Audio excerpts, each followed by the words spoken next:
Hi everyone, hope you are doing well, safe and sound. আজকে 12th of June আর আমার last flight before the vacation begins. তো আজকে 4টে sector operate করার পরে আমি এয়ারপোর্টে চেঞ্জ করে কলকাতা ফ্লাইট ধরে কলকাতা যাব, আর প্রসূন অফিস থেকে ডাইরেক্ট চলে যাবে বাড়ি লাগেজ নিয়ে, ও তারপরে এয়ারপোর্টে আসবে। আর আজকে আমার সেট অফ ক্রু ওরা না জানতে পেরে গেছিলো কি দুদিন পরে আমার বার্থডে, তো ওরা একটা খুব সুন্দর সারপ্রাইজ অ্যারেঞ্জ করেছিল, অনবোর্ড কেক তারপরে কার্ডস এসব দিয়ে খুব সুন্দর সাজিয়েছিল।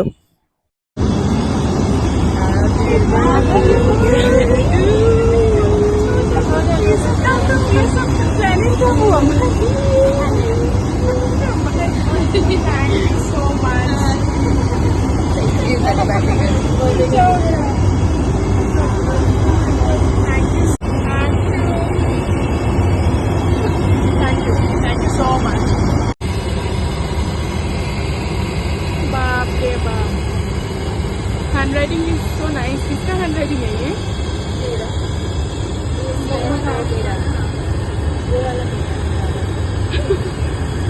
লাগছে 8 মাস পরে বাড়ি এসে, মানে বাড়ি এখনো আসেনি, মানে যাই হোক কলকাতা ল্যান্ড করে একটা আলাদা ভালো লাগে। পরে নিয়ে বাড়িতে যাবো, মায়ের হাতে রান্না। ওটাই। এই দেখো এখানে মেট্রোটা হয়েছে এই দিকটায়, এদিকেই হয়েছে, ওই তো ওই সাইডে দেখা যাচ্ছে ওই দিকটায় চালু হয়েছে কি মেট্রোটা? মেট্রোটা চালু হয়েছে এটা? আচ্ছা, ও তাহলে আমাদের বারাসাতে যেটা হবে সেটা কোন দিকটায় হবে? বারাসাতে এখনো হতে অনেক বছর, 3-4 বছর নেই। ভালো লাগছে না হাওয়াটা?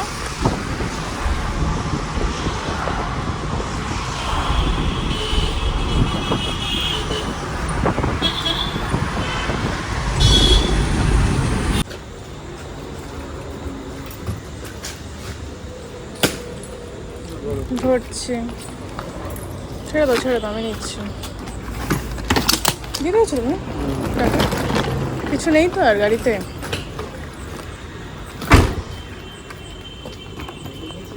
এই জাস্ট বাড়ি ঢুকলাম, বাড়ি ঢুকে এখন ফ্রেশ হয়ে খেয়ে দিয়ে ঘুমিয়ে পড়বো, ভীষণই টায়ার্ড, সেই সকালবেলা বেরিয়েছি। Very good morning. আমরা কালকে রাত্রেবেলায় এসেছি কলকাতা, 10 দিন মতো ছুটি আছে, তো এখন ব্রেকফাস্ট করবো, ব্রেকফাস্ট করে আমি যাবো হলো ওই বাড়ি।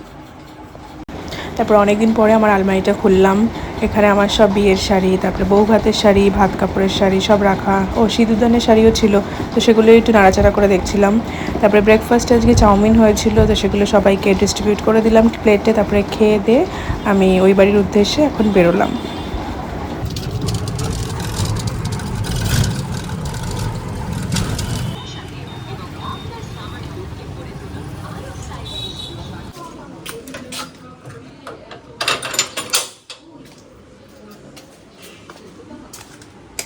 কই পালাচ্ছ কেন?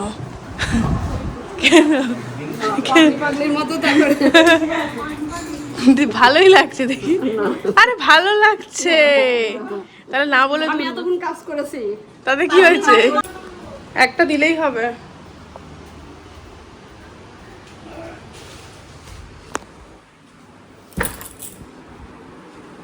কিরে কেমন আছিস? রোগা হয়ে গেছিস? হ্যাঁ বলো। এই শুভ চা খাবে মা? শুভ অল্প চা খাবে। কি জামা কাপড় নিচ্ছি আমি? শুভকেও দিও অল্প চা।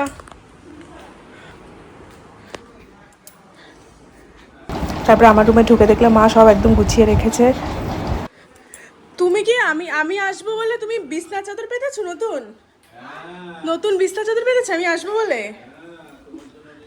বাবা, এটা রংটা একেবারে চকচক করছে তো রে। হ্যাঁ নতুন। তারপরে মা জামা কাপড় এখানেও দেখলাম একটা প্যাকেটের মধ্যে সব গুছিয়ে রেখে দিয়েছে। করেনি আমার জন্য, বলছে মহা। কি রান্না হয়েছে? কিসের? কে? কেন? দাদা বৌদির মতো? মা এসে বানিয়ে দেবে আমাকে চা। আমি চা, তুই আবার এই লিকার চা কবে থেকে খাস? দুধ চা। শোন, কিছু খেলে তাহলে অ্যাসিডিটি হয় না। চুপ কর। তারপরে আমার কতগুলো পার্সেল এসেছে ফ্লিপকার্ট থেকে, তো সেগুলোই দেখছিলাম বার করে করে। দুটো টপ আর দুটো প্যান্ট অর্ডার করেছিলাম, সেগুলোই এসছে। এটা কি আমার জামা না শুভর? এটা আমি জানি না, আমি তো অর্ডার করিনি। আলমারিতে ছিল, আমার মনে পড়ছে না, আমি তো অর্ডার করিনি।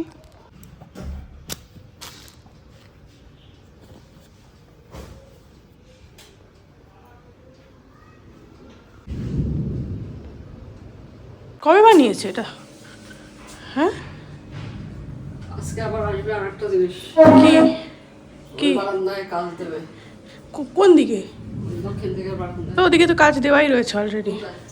বুঝতে পারলাম না আমি, কবে বানিয়েছে এটা? আমি যখন এপ্রিলে এলাম তখন তো এটা হয়নি। তারপরে কদিন আগে? সময় ভোটের সময়। কাজ কোথায় দেবে? ওই বারান্দাটায়। তারপর অনেকদিন পরে কচু চিংড়ি হয়েছিল, সেটা খাচ্ছিলাম। তারপরে ছিল পাবদা মাছ, ডাল আর আলু ভাজা। ডাল খেয়ে দিয়ে তো আমি ঘুমিয়ে পড়েছিলাম। তারপরে ঘুম থেকে আমি সবার আগে উঠেছি, উঠে তোই ভাবলাম নিজের জন্য একটু চা বানিয়ে ফেলি, তো চা বানালাম। তারপরে দেখলাম মা উঠে গেছে, মাকে বললাম তোমার শাড়িগুলো একটু বার করো, তোমার আমার দুজনেরই শাড়ি বার করো, একটু শাড়িগুলো একটু দেখি কী কী ব্লাউজ বানাতে হবে।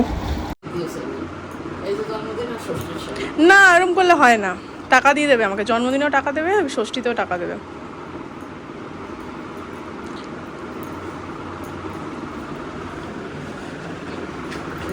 শাড়ি, ব্লাউজ, সায়া।